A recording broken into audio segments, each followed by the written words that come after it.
back to my channel. First of all, I want to apologize for the audio on this video. My microphone will not turn on, so I'm recording this on my phone and it probably sounds a little weird, so I do apologize for that. But today I wanted to go ahead and get into the settings that I use to create my own freestanding lace. So this is lace that I embroidered on my embroidery machine on a water-soluble stabilizer. Wash that away and all you're left with is thread that holds itself together and is lace. So I'm going to create the lace background, which is what makes this lace and holds everything together. Weirdly, my pop-up screens, my menus, when I screen recorded this, they for some reason do not record. So I'm going to pop up images here to show you the actual settings that I use and what the menus look like. So the first thing we're going to do is go to digitize, closed object, and then trace all the way around the entirety of the outline of the object to create a new stitch object.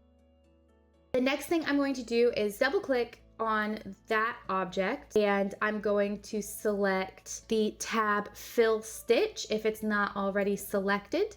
I am going to change that stitch to a step stitch. Next, I'm going to go over to stitch angle and I am going to put this one at a 45-degree angle and I'm going to click apply. That will change my stitch to a nice diagonal. Next, I need to make sure that I remove all of the underlay stitching and any of the travel stitching. So to do that, I'm going to go up to settings, effects, and it pops up this effect window. So in this screen, I'm going to select others and I am going to check the box next to travel on edges. I'm also going to go to the underlay tab and I am going to make sure that the checkboxes next to underlay 1 and underlay 2 are unchecked. This is going to ensure that there's no stray stitching in the lace area and all of the traveling will happen under the satin stitching that I have as the border of my design. Just to note, you do need to have a border with a satin stitch around your design, otherwise the stitching on the inside will not hold. That's the first layer. Now I need to create a second layer to hold this together as lace. So I'm just going to select this object one more time and hit edit copy or control C and then hit edit paste or control V to paste directly on top.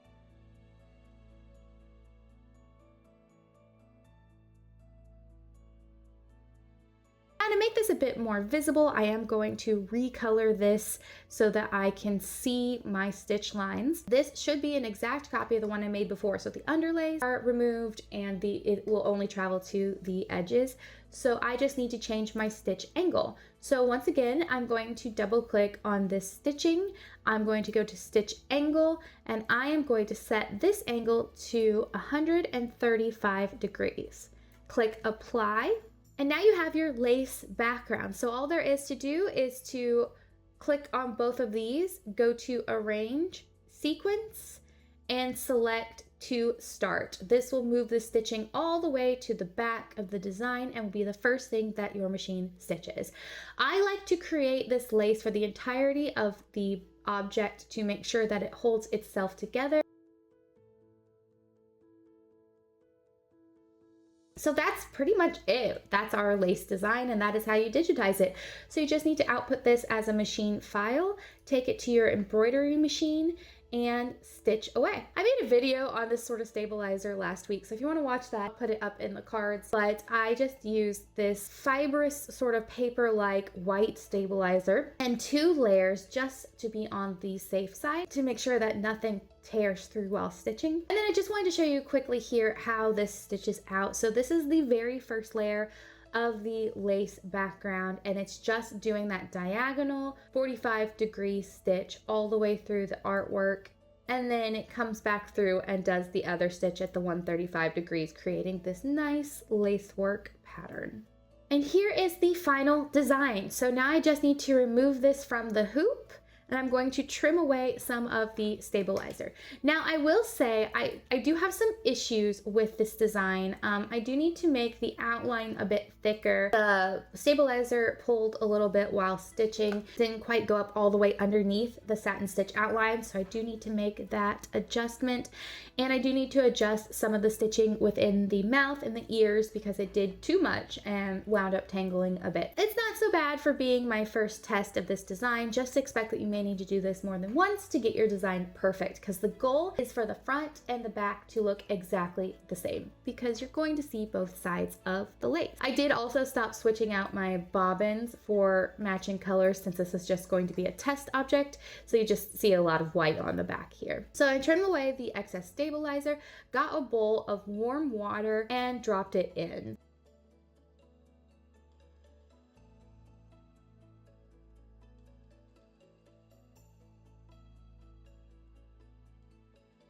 Now, I like to take a paintbrush of some sort and work it around the lace into the holes to make sure that all of the stabilizer dissolves away. I found that if I don't take something and really rub it in the holes, not all the stabilizer goes away and I have to wash this more than once. So I'm just going to work it through every piece to make sure that nothing is left behind. So after all the stabilizer is gone, you do want to dry this flat. So one thing that you can do is iron it, which is something that I like to do to remove most of the water, and then dry it with some heavy object on top overnight. So that's it. That is how you make lace. It's actually incredibly easy. It does take a bit of trial and error, but that is how I made my Sakizo lace. Play around with the grid on the back to change up the angles, make it different designs. You just want to make sure that the background stitches overlap and everything is encased in a nice thick outline. And also don't use an outline stitch on your outline. It will not stay. I hope you found this helpful. If you like this video, make sure to hit the like button. Make sure to subscribe for more content from me. And with that, I will see you in my next video. Bye!